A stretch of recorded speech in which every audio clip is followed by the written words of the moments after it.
հրեա ժողովուրդը ուներ երկու թագավոր։ Նրանցից մեկը Հոսափատը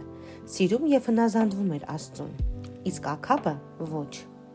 Մի անգամ Աքաբը այցելեց Հոսափատին եւ ասաց. «Ես ուզում եմ գրավել թշնամու քաղաքը, դու ինձ կօգնես»։ «Քեզ պատասխանելուց առաջ ես պիտի իմանամ Աստծու կամքը», ասաց Հոսափատը։ Դրանից հետո Աքաբը կանչեց իր մարգարեներին։ Նրանք 100 հոգի էին։ Աքաբը հարցրեց նրանց. «Պատերազմենք թշնամու քաղաքի հետ, թե ոչ»։ Մարգարեները գիտեին, թե ինչ էր ուզում իրենցից լսել Աքաբը, եւ նրանք չէին ուզում, որ թագավորը նեղանար։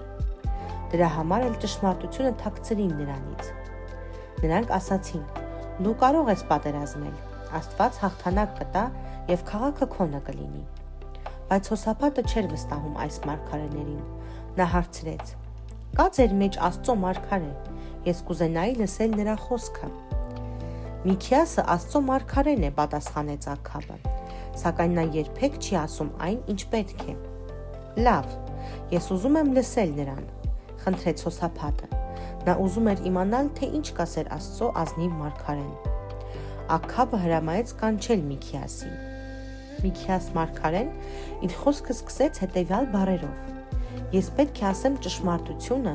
որովհետև այդպես է ուզում Աստված»։ Հետո նա դիմեց երկու թագավորներին. «Դուք կարող եք գնալ եւ հարձակվել թշնամու քաղաքի վրա, բայց դու, Աքաբ, կսպանվես։ Քո մարգարեները ձեզ խաբել են»։ Աքաբ թագավորը խիստ զայրացավ։ Նա Միքիասին բանտ նետեց։ Շատ չանցած Աքաբը հարձակվեց թշնամու քաղաքի վրա եւ սպանվեց։ Ամեն բան եղավ այնպես, ինչպես ասել էր Միքիասը։